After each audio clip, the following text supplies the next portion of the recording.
Hey everyone, welcome back to the channel. Today we're going to dive deep into the hottest and most controversial topics regarding the Second Amendment and what's happening around the firearms community. From the fight to repeal a 90-year-old gun law to battles over accessories and so-called ghost guns, I like to call them homemade, to what the Supreme Court isn't doing. This is the pulse on the firearms debate. Moving on into 2026, I want you to stick around. You're going to want to hear this. So, first up, the big push to roll back the National Firearms Act, or the NFA. If you don't know, this law dates back to 1934 and slapped taxes and heavy regulations on things like suppressors, short-barreled rifles, SBRs, also known as automatic weapons. Gun owners of America and other groups are now saying it's time to scrap it. What do you think about the NFA? Should it stay or should it go? Why? They're arguing that it's outdated and unfair and really just a tax on exercising a constitutional right. They're especially targeting the $200 tax on suppressors, which has been the same since the Great Depression. Some are a little concerned we might be heading in that direction again. I digress. Back when $200 was more like $4,500 in today's money, supporters of the repeal say it's about restoring freedom. Critics say it'll make dangerous weapons too easy for folks to have access to. And of course, this fight is heating up fast. We're going to hear a lot more about it in the coming months. Mark my word. Number two is the accessories are back in the spotlight. Forced reset triggers, bump stock alternatives, rapid fire devices, all those little add-ons that could take a semi-automatic and push it to very great speeds, so they complain.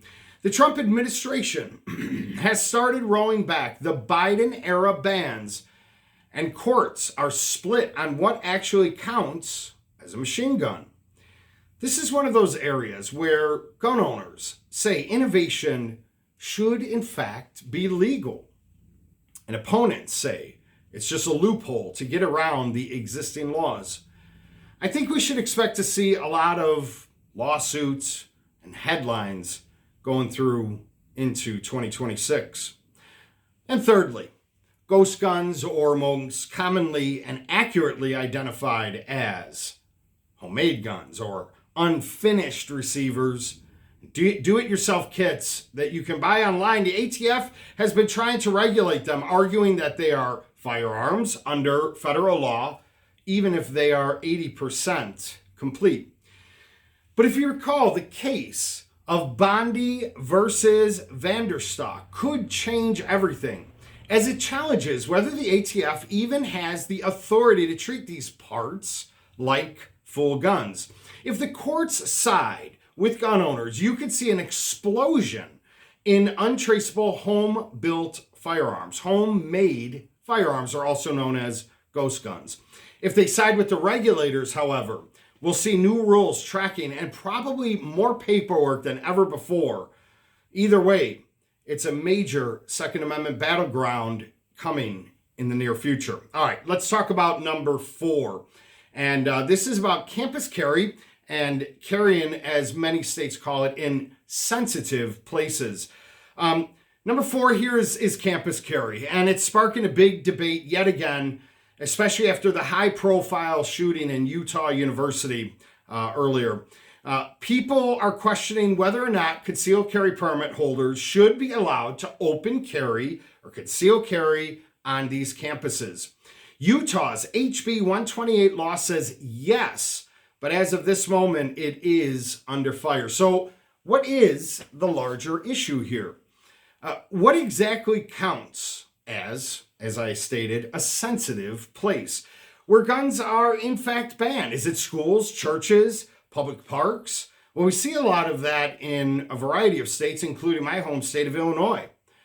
But every court case redefines the map, and the ripple effects are most certainly massive. This is where real life safety fears clash with your and my constitutional rights. And the arguments are only exacerbating and getting louder. Number 5, how about this one? Supreme Court and the so-called assault weapons bans. The 5th one is the Supreme Court. Everyone is expecting them to weigh in on these so-called assault weapons bans and high-capacity magazine bans. We're seeing them happen around the nation. But in June, they didn't.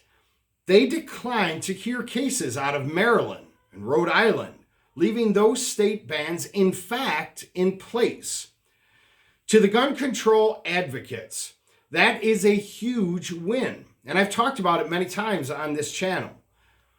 The Second Amendment defenders, they feel like the court has dodged its responsibility. Either way, it means that bans can stay in fact for now, whether you like it or not, under the Supreme Court's going about it. Unless another case pushes its way up to them in the near future. All right, number 6. State borders and policy spillover. This is interesting.